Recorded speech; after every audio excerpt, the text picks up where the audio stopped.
جو بھی ذکر امام کرتے ہیں، جو بھی ذکر امام کرتے ہیں، ان کا ہم احترام کرتے ہیں، ان کا ہم احترام کرتے ہیں۔ دشمنان عزائے مولا کو دور سے ہم سلام کرتے ہیں، دور سے ہم سلام کرتے ہیں، جو بھی ذکر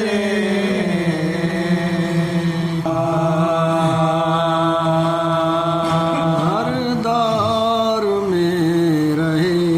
گی ضرورت حسین کی، ہر دور میں رہے گی ضرورت حسین کی۔ ہم پر کہاں کھلی ابھی عظمت حسین کی، ہم پر کہاں کھلی ابھی عظمت حسین کی۔ پھیلے گا جب دہر میں باطل کا دبدبا، زندہ کرے گی حق کو شہادت حسین کی، زندہ کرے گی حق کو شہادت حسین کی، ہر دور میں رہے گی۔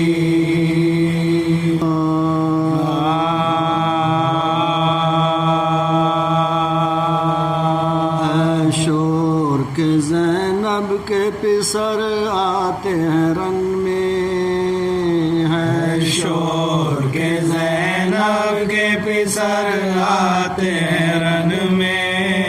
دریائے شرافت کے گوہر آتے ہیں رن میں، روشن ہے زمین شمس و قمر آتے ہیں رن میں، شہزادہ اقلیم ظفر آتے ہیں رن میں، شہزادہ اقلیم ظفر آتے ہیں رن میں۔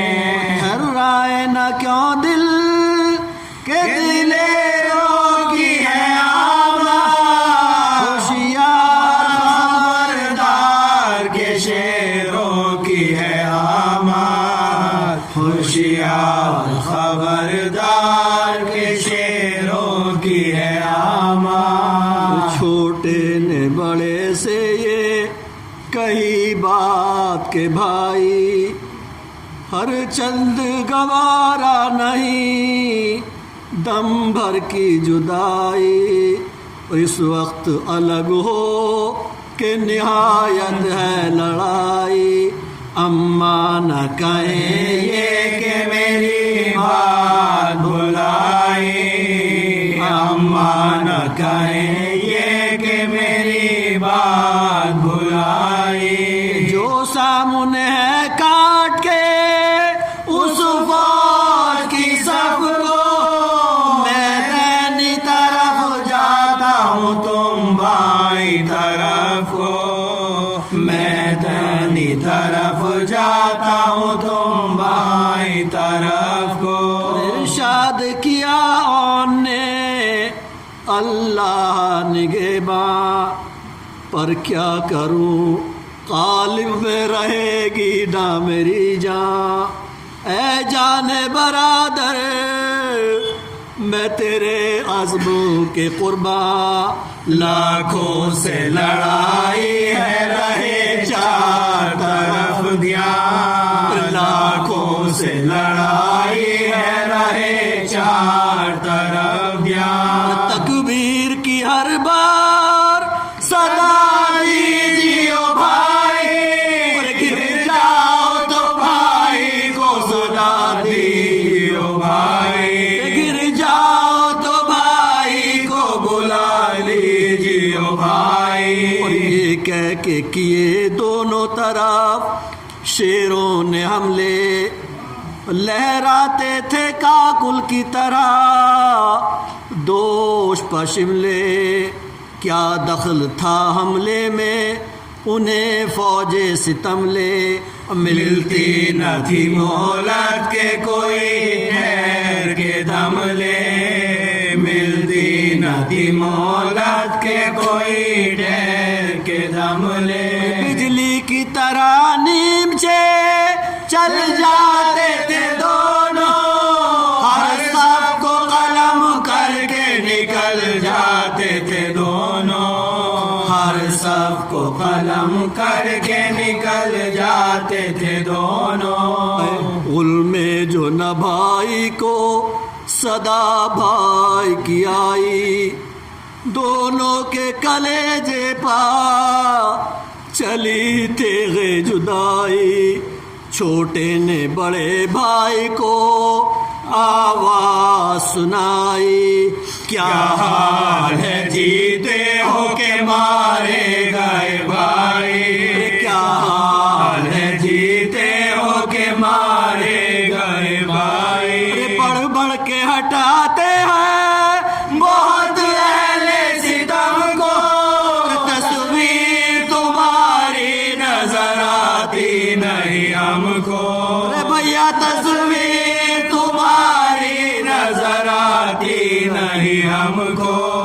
بس اتنے میں مولات ستم ایجادوں نے پائی،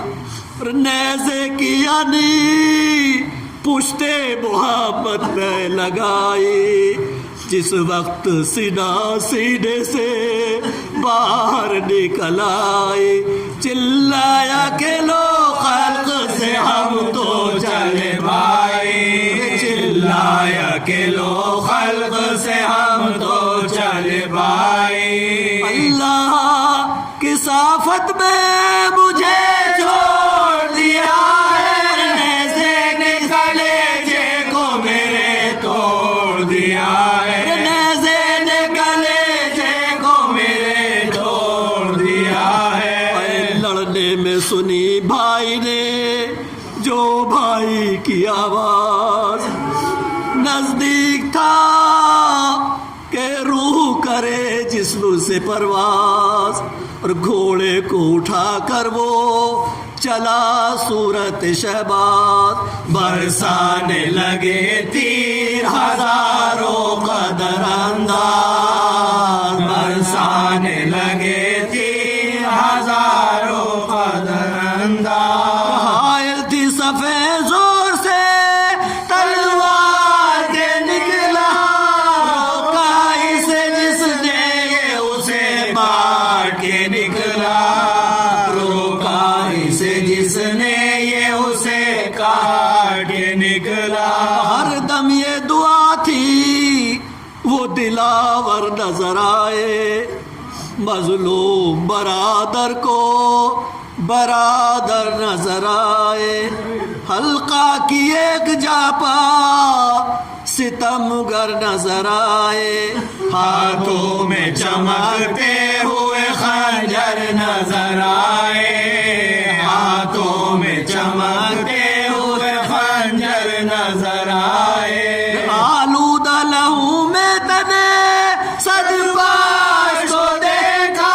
ریتی پتڑاتے ہوئے گلاش کو دیکھا، ریتی پتڑاتے ہوئے گلاش کو دیکھا۔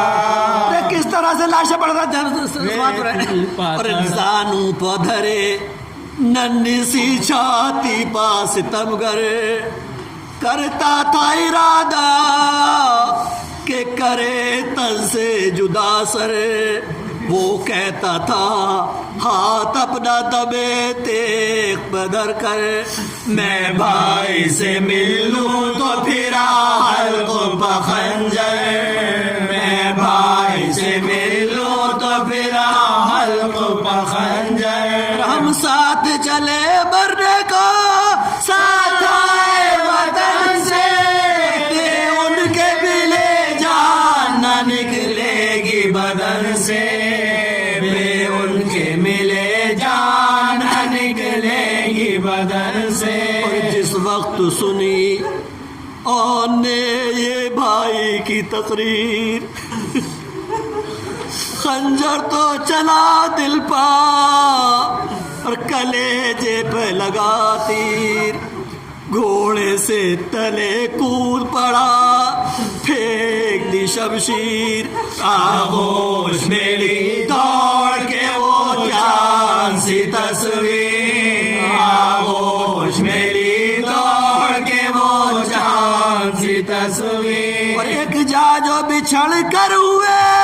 ماں جائے برادر دونوں نے گلے مل کے کہا ہائے برادر دونوں نے گلے مل کے کہا ہائے برادر اور کہتا تھا بڑا اے میرے جادی میرے پیارے زخمی تیری اس چھاتی پا کوئی مجھے وارے اور منہ سے نکل آئی ہے زبان پیاس کے بارے آزاد ہوئے جاتے ہیں کچھ سرد تمہارے آزاد ہوئے جاتے ہیں کچھ سرد تمہارے آزاد ہوئے جاتے ہیں کچھ سرد تمہارے اور کیا بھائی لبے لال کو کھولا نہیں جاتا کرتا تھا اشارہ وہ کہ بولا نہیں جاتا کرتا تھا اشارہ وہ کہ بولا نہیں جاتا ناگاہ بڑھا شمر لئی فوج کی سب سے اور وعدہ کیا خلعت کا ہر ایک تیغ بکف سے دونوں پا چلے تیر ستام چار طرف سے آنے لگی فریاد کی آواز نجف سے آنے لگی فریاد کی آواز نجف سے گل تھا کہ نوازوں کو علی کے اجل آئی سر کھولے ہوئے قبر سے زہرا نکل آئی سر کھولے ہوئے قبر سے زہرا نکل آئی سر کھولے ہوئے قبر سے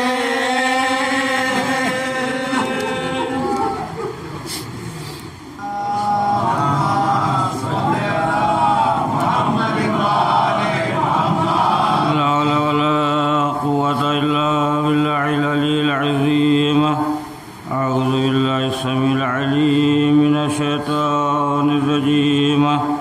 بسم الله الرحمن الرحيم الحمد لله رب العالمين الصلاة والسلام على أشرف الأنبياء والمرسلين خاتم النبيين سيدنا ومولانا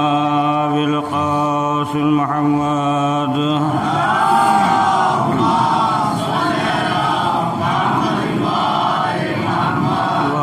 الطيبين الطاهرين المعصومين المنتجبين ولعنة الله على أعدائهم أجمعين من يومنا هذا إلى يوم الدين أما بعد فقد قال علي بن أبي طالب بسم الله الرحمن الرحيم يا سري الرضا يغفر لمن لا يملك إلا الدعاء صلوات پڑھ دے محمد و آل محمد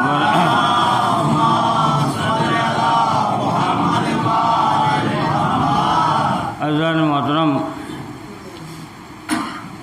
یہ مولا کائنات کا ارشاد گرامی ہے، اس لیے کہ مولا کائنات جو دعائے کمیل کے پڑھنے والے ہیں اور شب جمعہ کی تلاوت کرتے ہیں دعائے کمیل کی، وہ ان الفاظ سے واقف بھی ہیں اور ان کا یہ بھی جانتے ہیں کہ اس کا مقصد اور مطلب کیا ہے۔ تو اس کا مطلب یہ ہے کہ یا سریع رضا، اے بہت جلد راضی ہونے والے پروردگار، کہ تو ہمارا پروردگار وہ ہے کہ جو بہت جلد راضی ہو جایا کرتا ہے، اور اس کا ذکر جو ہے وہ شفا ہے، اس کا نام جو ہے وہ دوا ہے، وہ ذکر و شفا و اسمہ الدوا۔ یہ مولا کائنات کا ارشاد گرامی ہے دعائے کمیل میں، اور دعائے کمیل کی اس قدر تاکید ہے کہ اگر انسان کو وقت ملے تو ہفتے میں ایک بار ضرور پڑھنا چاہیے، اگر ہفتے میں وقت نہ ملے تو کم سے کم ایک مہینے میں پڑھنا چاہیے، اور اگر ایک مہینے بھی وقت نہ ملے تو کم سے کم 2 مہینے 3 مہینے اپنی زندگی میں کم سے کم ایک بار ضرور پڑھ لینا چاہیے۔ تو بہرحال اس آیت کے حدیث کے ذیل میں 1-2 باتیں آپ کی خدمت میں پیش کرنا ہے بس، اور ایک پیغام پہنچانا ہے اپنے نوجوان بچوں کو اس حدیث کے ذریعے سے کہ مولا نے یہ واضح کیا کہ مولا نے واضح کر دیا کہ رضا محترم کہ ہمارا پروردگار وہ پروردگار ہے جو بہت جلدی راضی ہو جانے والا ہے، اور اگر انسان دنیاوی باتوں کے بجائے اگر وہ ہمارا ذکر کرے اور ہمارا نام لیتا رہے تو اسے شفا بھی ملتی رہے گی اور دوا بھی ملتی رہے گی۔ اور یہ حقیقت بھی ہے جیسے شیعان حیدر کرار کو اہل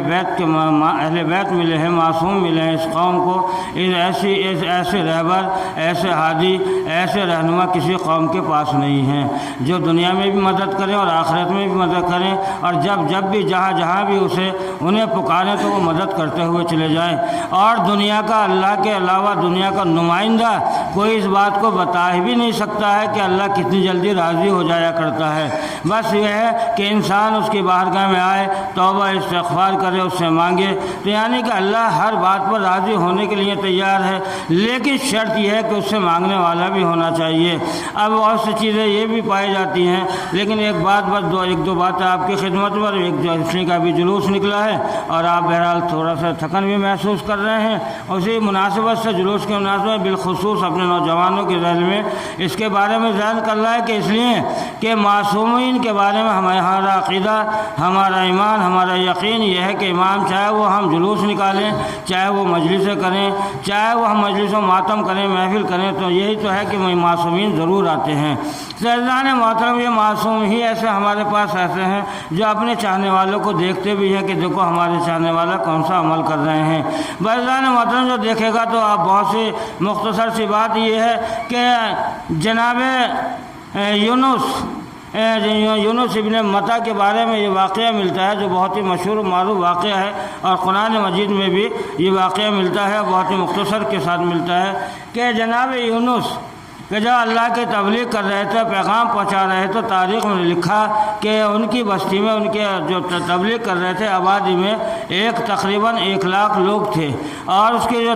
تبلیغ کر رہے تھے اور تبلیغ کرتے کرتے 40 اور یا 50 سال کی تقریباً ان کی عمر ہو گئی تھی، یعنی کہ تبلیغ کرتے کرتے کہ 50 سال یا 40 سال ہو گئے تھے، اور بیان کر رہے تھے کہ جناب یونس، لیکن ایمان جو لے کر آئے وہ صرف 2 لوگ ہی لے کر آئے، یعنی 50 سال یا 40 سال تبلیغ کرنے کے باوجود بھی اگر کوئی ایمان لے کر آیا تو صرف 2 لوگ ایمان لے کر آئے۔ اب علماء نے لکھا کہ 2 لوگوں میں بھی ایک عالم تھا اور ایک متقی اور عابد تھا، کہ یہ 2 لوگ تھے جن کے علاوہ کہ جناب یونس جب عاجز آ گئے اپنی قوم سے تبلیغ کرتے کرتے پروردگار عالم کا پیغام پہنچاتے لیکن وہ اللہ کے راستے پر نہیں آئے اور گمراہ ہوتے چلے جا رہے تھے، تو ایک مرتبہ اپنے دونوں ان ساتھیوں سے مشورہ کرا، ان دونوں اس لیے کہ مشورہ کرا، دیکھیے مشیر بھی تو بہت یار اس دور میں تو بہت ہی خطرناک مشیر پائے جاتے ہیں، تو بہرحال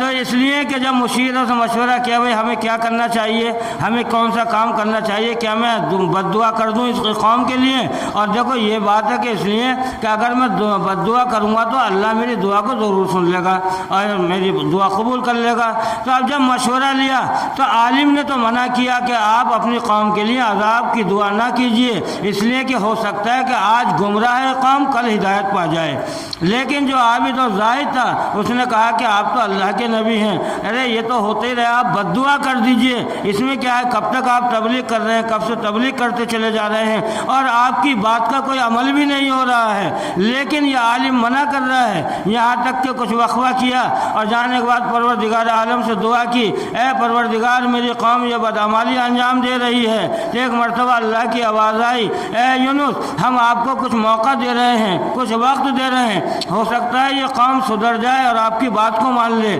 لیکن اس کے بعد موقع دیا پروردگار عالم نے اور جناب یونس سے کہا کہ جا کے اپنی قوم میں یہ اعلان کر دو کہ بدھ کا دن ہوگا، چہار شنبہ کا دن ہوگا اور صبح کا وقت ہوگا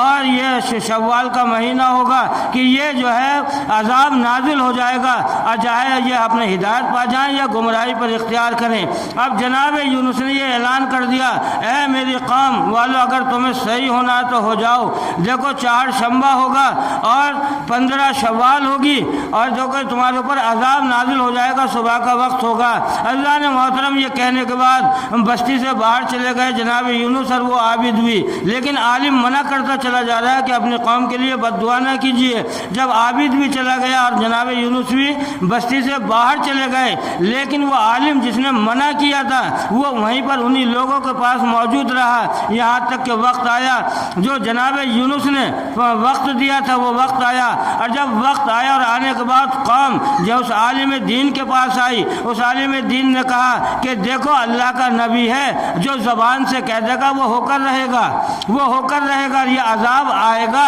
اس لیے کہ اللہ کے نبی کی زبان سے یہ الفاظ ادا ہو گئے ہیں اور اللہ اس بات کو قبول بھی کرے گا۔ تو ایک مرتبہ قوم نے کہا کہ ہم کیا کریں، کہ تمہیں کرنا یہ چاہیے کہ جو کمسن بچے ہیں جو گودوں میں ان کو الگ کر دیا جائے اور جانوروں کو چھوڑ دیا جائے اور چلو فلاں پہاڑ پر اللہ سے دعا مانگے، اللہ سے فریاد کریں اور دیکھو سجدے میں گر جانا اور اللہ سے رو رو کر دعا کرنا، ہو سکتا ہے کہ اللہ ہماری دعا قبول کر لے،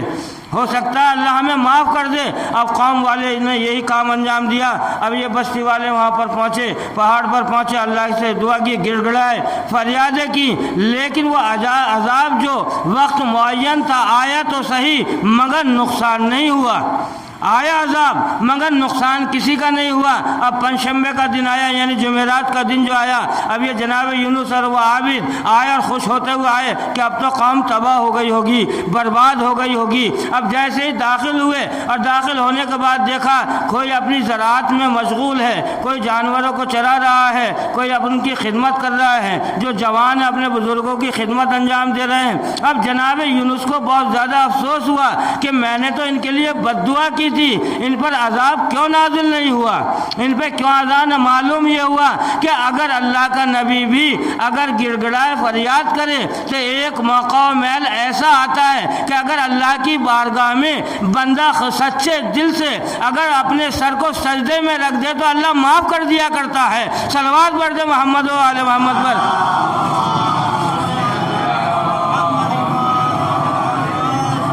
محترم یہ عذاب جب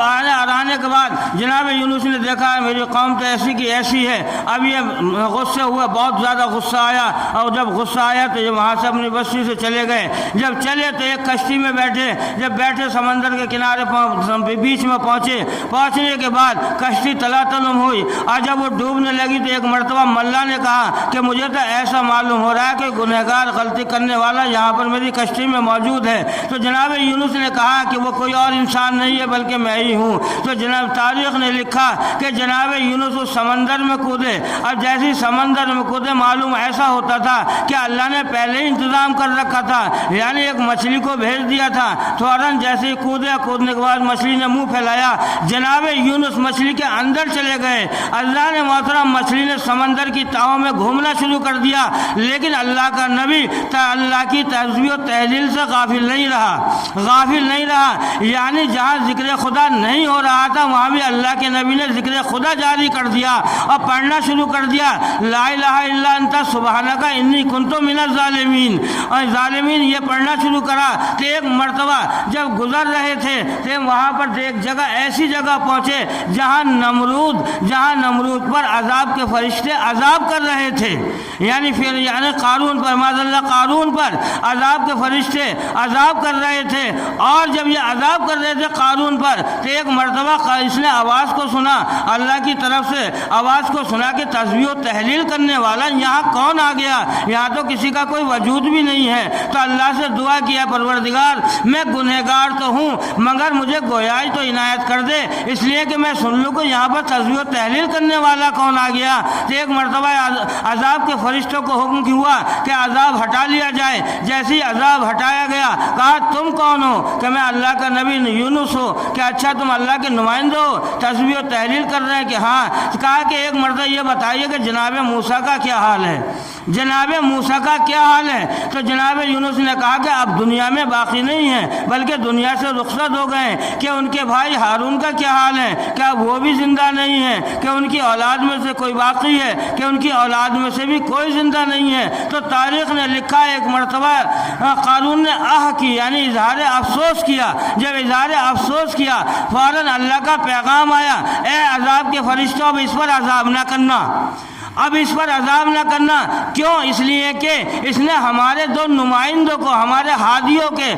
دنیا سے رخصت ہو جانے کی بنا پر اظہار افسوس کیا ہے کہ اب ان کی اولاد میں سے کوئی باقی نہیں ہے۔ تو عزیزان محترم، یہ دنیا والے ہمیں ظلم و ستم سے نہیں ڈرائیں گے اور انہیں ڈرانا بھی نہیں چاہیے، اس لیے کہ ہم حسین کے ماتم دار ہیں، ہم حسین کے تعزیے دار ہیں، ہم حسین کی عزاداری کرنے والے ہیں۔ ارے اگر ہماری گردنیں بھی کٹ جائیں گی تو اللہ ہماری قبروں کو عزاداری امام حسین کی شکل ماتم دار بنا دے گا۔ صلوات پڑھ دے محمد و آل محمد پر۔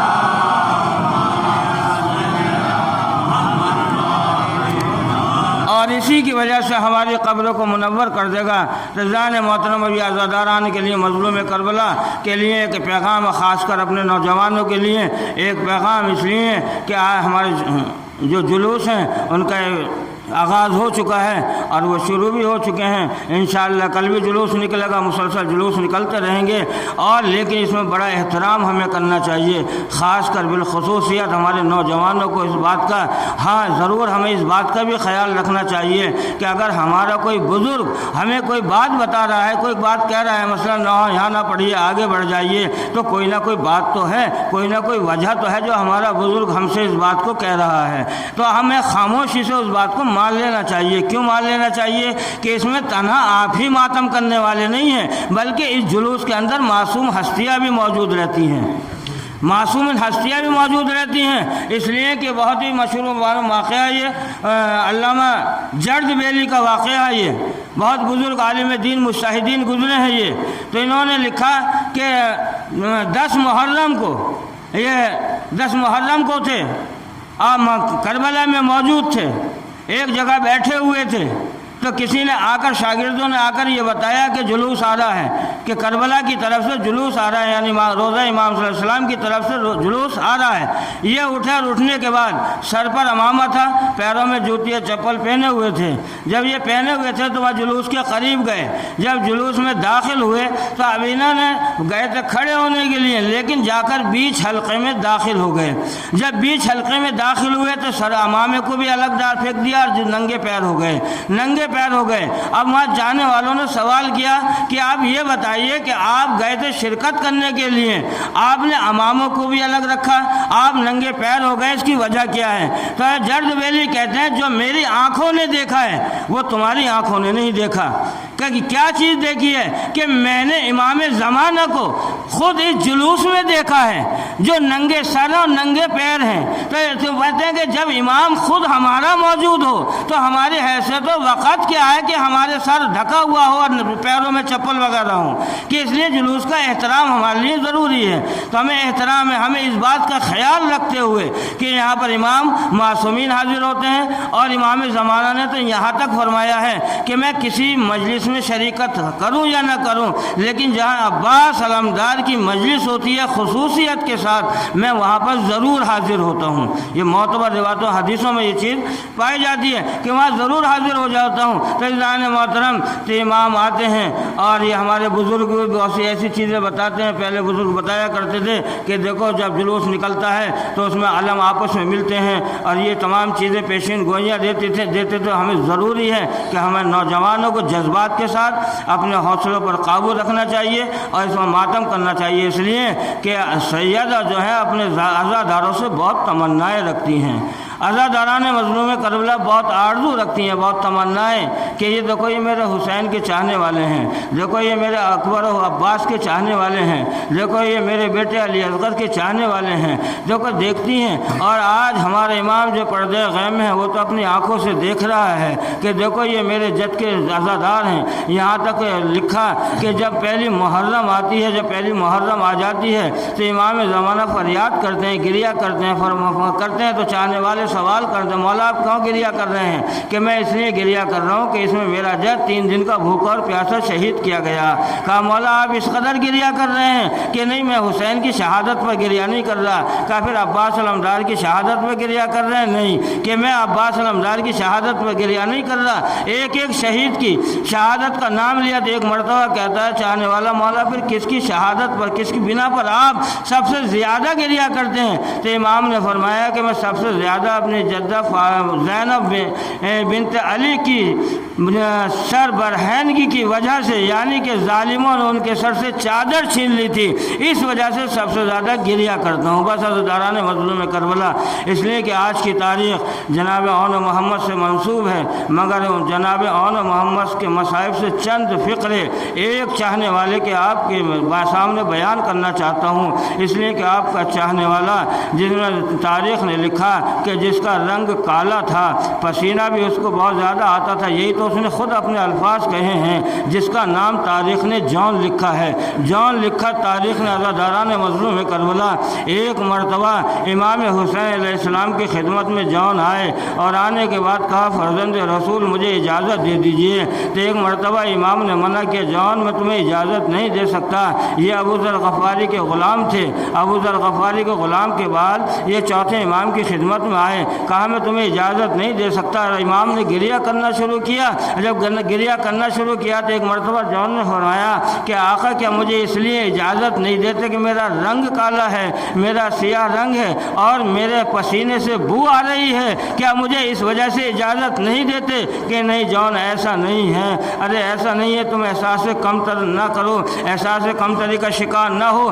ایسا نہیں ہے، میں اس وجہ سے تمہیں اجازت نہیں دینا چاہتا کہ میرے بیٹے کی خدمت کون کرے گا، یعنی چوتھے امام زین العابدین کی خدمت کون کرے گا، اس لیے کہ میرا بیٹا بیمار ہے، تم کم سے کم دیکھ بھال تو کر لیا کرتے ہو، کون کرے گا اس کی دیکھ بھال؟ کہا مولا مجھے بھی جا کر، ہاں اگر میرا بیٹا سید سجاد اگر تمہیں اجازت دے دے تو میں بھی اجازت دے دوں گا۔ تو ایک مرتبہ سید سجاد کے پاس گئے جون، جانے کے بعد ایک مرتبہ ہوش سے افاقہ کیا، جیسے اس امام نے آنکھیں کھولی، آنکھیں کھولنے کے بعد کہا جون کیا بات ہے؟ کہ آقا میں یہ چاہتا ہوں کہ میں شہادت پر فائز ہو جاؤں۔ کہا کہ ہاں جان جاؤ، میں تو میدان میں اپنے بابا کے بدلے میں جان قربان کرنے کے لیے نہیں جا سکتا ہوں، ہاں جان جاؤ تو میری جان میری طرف سے جان قربان کر دو۔ لیکن عزاداران مظلوم کربلا آئے جون، اور جون نے آنے کے بعد جب جنگ کرنا شروع کی، جنگ کرتے کرتے ایک مرتبہ گھوڑے سے نیچے تشریف لائے، نیچے آنے کے بعد مولا کو پکارا، جیسے ہی مولا کو پکارا مولا مدد کے لیے گئے، مولا نے اپنے جون کا سر اپنے زانو پہ رکھا، اور جیسے ہی زانو پر رکھا لیکن جون نے فوراً ہٹایا، وہ ہٹانے کے بعد ایک مرتبہ جون کی آنکھیں بند ہو گئیں، جیسے ہی آنکھیں بند ہوئیں تو مولا نے اپنا رخسار جون کے رخسار پر رکھا اور گریہ کرنا شروع کر دیا۔ ایک مرتبہ حسین کے آنسو جون کے رخسار پر گرے، حسین ایک مرتبہ جون نے پھر آنکھیں کھولی، مولا آپ کا رخسار مولا مجھ غلام کے رخسار کے اوپر ایسا نہیں ہو سکتا کہ اے جان یہ مت سمجھو کہ دیکھو اپنا چہرہ دیکھو، ارے تمہیں یہ احساس تھا کہ دیکھو اللہ نے کیسا آپ کا چہرہ بنا دیا۔ ایک مرتبہ لاشا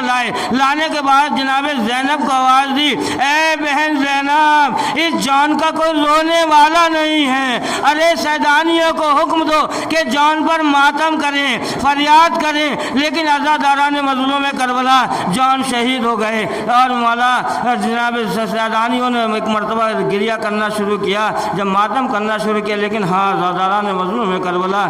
مسلسل جناب اون محمد کے مصائب سنتے چلے آ رہے ہیں، لیکن ہاں اجازت لی اون محمد نے، اجازت لے کر میدان میں گئے۔ میدان میں جانے کے بعد ایک مرتبہ امام حسین کو پکارنے کے بعد حسین گئے تو ایک مرتبہ امام نے فرمایا، اے اون محمد اپنے ماموں کو معاف کر دینا، اس لیے کہ ماموں بعد میں آیا ہے، تم شہید پہلے ہو گئے۔ لیکن عزاداران مظلوم لاشیں لائے، تاریخ میں یہ تو اب سنتے چلے آ رہے ہیں، لیکن جو لاشیں لانے کے بعد ایک مرتبہ فضہ نے کہا، اے شہزادی زینب دیکھو آپ کے شہزادے آئے ہیں، تو ایک مرتبہ کہا زندہ واپس آئے ہیں یا لاشیں آئے ہیں، تو ایک مرتبہ کہا لاشیں آئے ہیں، کہا ایک مرتبہ گریہ کیا، گریہ کرنے کے بعد اور جناب زینب نے فرمایا، اے بیٹا اون محمد جب تک زندہ رہوں گی تم پر گریہ نہیں کروں گی، ارے میں اپنے ماجائے پر رہوں گی، میں علی اکبر پر ماتم کروں گی، لیکن تمہیں نہیں رہوں گی عزاداران مظلوم کربلا۔ اور یہ تاریخ نے لکھا بھی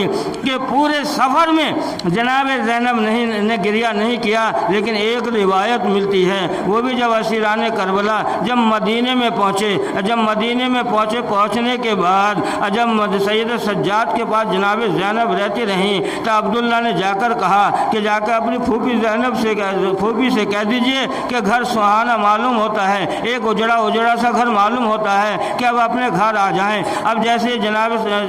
سید سجاد نے کہا، ایک مرتبہ عبداللہ کہہ رہے تھے، جناب زینب گھر پر آئیں، آنے کے بعد باہر سے عبداللہ آئے تو عبداللہ نے جناب زینب کو پہچانا نہیں، جب نہیں پہچانا تو ایک مرتبہ عبداللہ نے یہی تو کہا تھا، اے تم کون معظمہ کون بیوی ہو، اگر تمہیں کسی طرح کی حاجت ہے تو جاؤ سید سجاد کے دروازے پر جاؤ، وہ وقت امام ہے۔ ایک مرتبہ زینب تڑپ گئیں، تڑپنے کے بعد کہا، عبداللہ تم نے نہیں پہچانا، ارے میں ہی تو زینب ہوں، کوئی اور نہیں ہے۔ ایک مرتبہ زینب عبداللہ تڑپے اور تڑپنے کے بعد کہا، شہزادی آپ کا یہ حال کہ ہاں میری یہ حالت ہو گئی۔ اب وہ جو حجرہ بند کر گئی تھی جناب زینب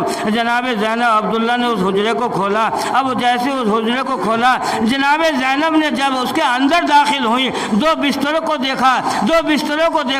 ان بستروں کے اوپر دو تکیے دیکھے۔ ایک مرتبہ زینب تڑپ گئی اور تڑپنے کے بعد سینے سے تکیوں کو لگانے کے بعد کہا، اے اون محمد اپنے ماجائے کے مقابلے میں تمہیں گریہ نہ کر سکی، ارے اپنی ماں کو معاف کر دینا۔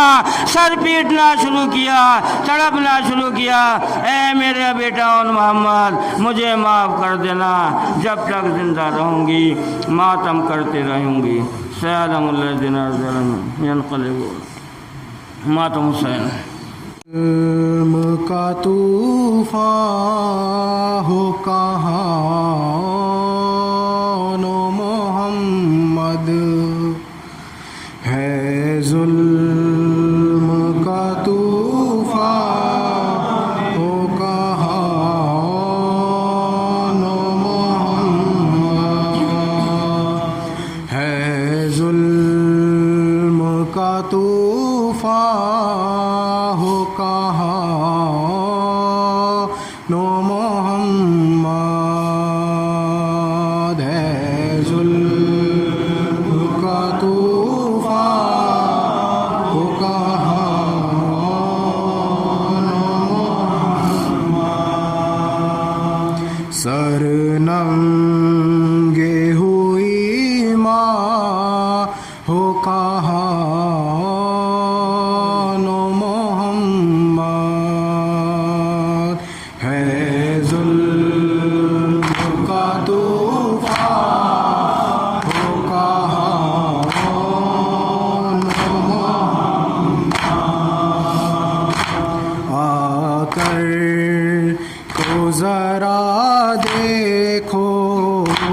مقتل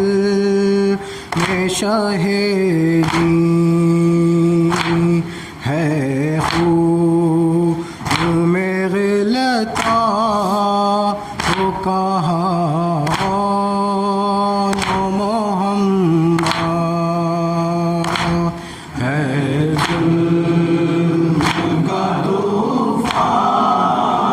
وہ کہاں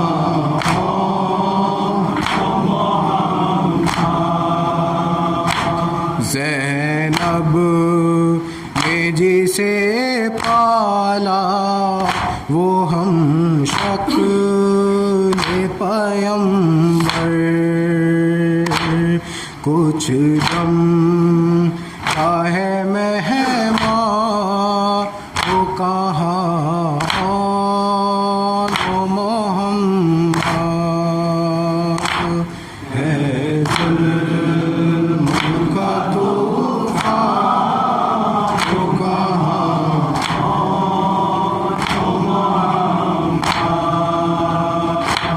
خیمے میں علم خالی ہی عباس کا آیا، سب ہو کہ ہے گریاں وہ کہاں محمد ہے، ظلم کا طوفان وہ کہاں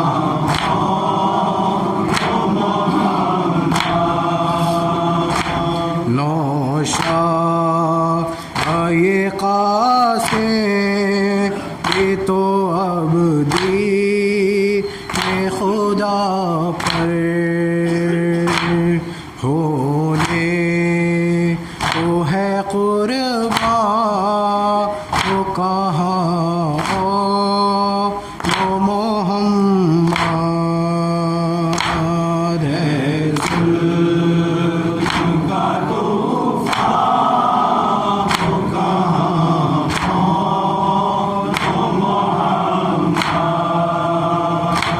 شہ کہتے تھے بے شیر نے حلقوں پکھائی، ایک ظلم کی پیکار وہ کہاں محمد ہے، ظلم کا طوفان وہ کہاں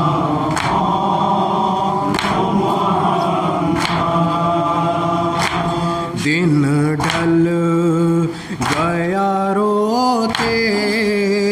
ہوئے اب داشت بلا میں ہے شاہ غریبا وہ کہاں محمد ہے، ظلم کا طوفان وہ کہاں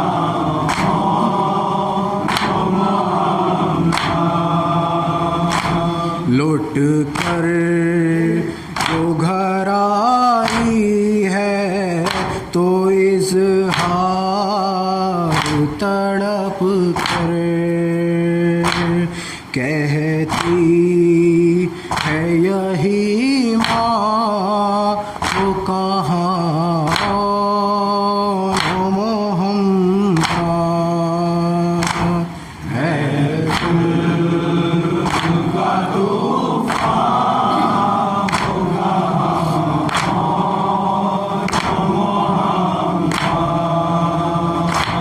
ہے، ظلم کا طوفان وہ کہاں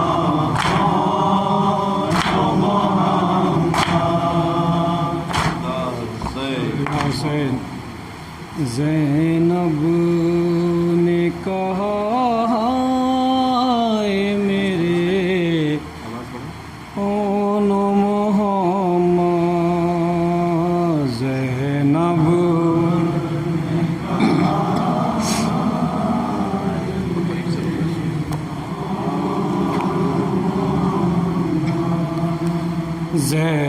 زینب نے کہا ہائے میرے اون محمد زینب نے کہا ہائے میرے اون محمد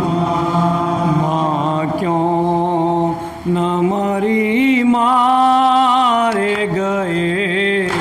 اون محمد زینب نے کہا میرے اون محمد مٹی میں ملا ڈالے ہیں مان ہمارے تا عمر بسب روئے گی ماں غم میں تمہارے مٹی میں ملا ڈالے ہیں مان ہمارے بسب روئے گی ماں غم میں تمہارے مادر سے جدا تم جو ہوئے اون محمد نے کہا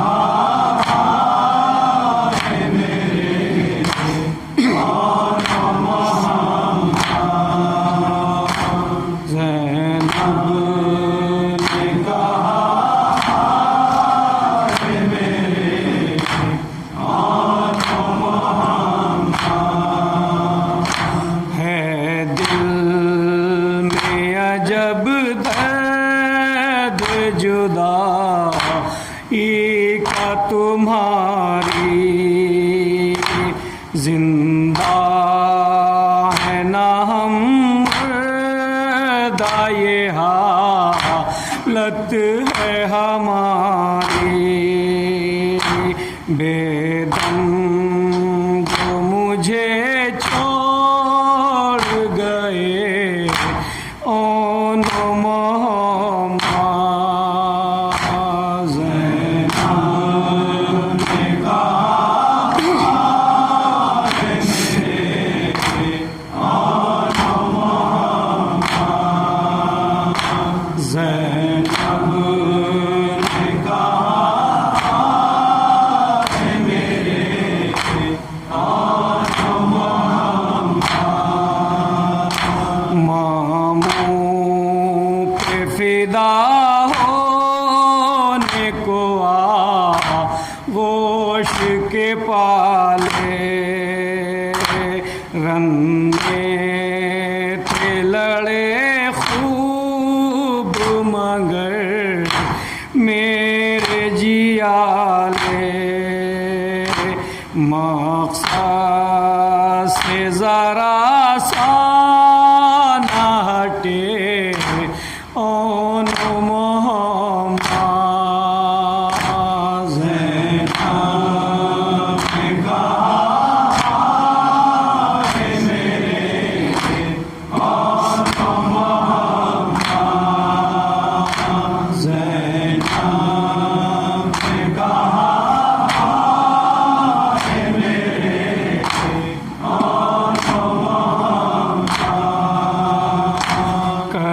کربل سے کہیں اور نہیں جاؤں گی بیٹا رو رو کے اسی داشت میں مر جاؤں گی بیٹا بھولوں گی بھلا کیسے تمہیں اون محمد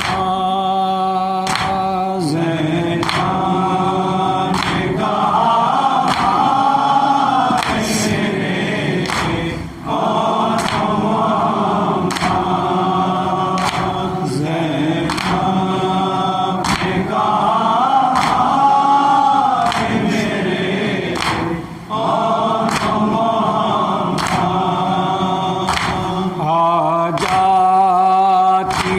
تم دونوں کو ہے بیٹا جوانی پہناتی میں تم دونوں کو پوشاک شاہانی نوشاہ بناتی میں تمہیں اون محمد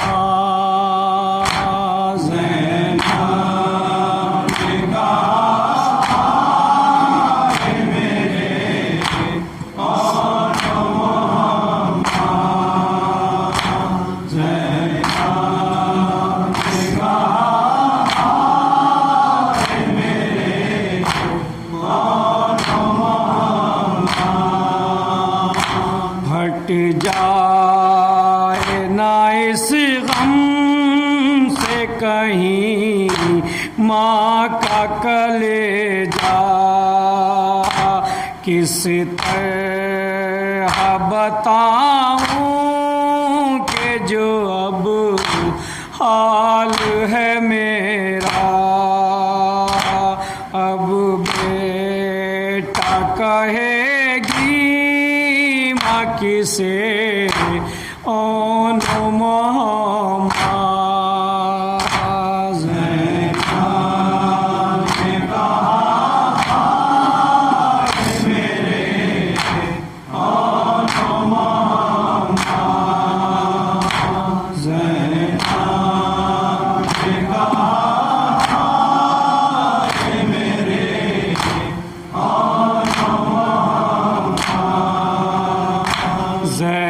زینب کے لبوں پر تھے عزادار یہ نالے یوں بیٹے کسی کے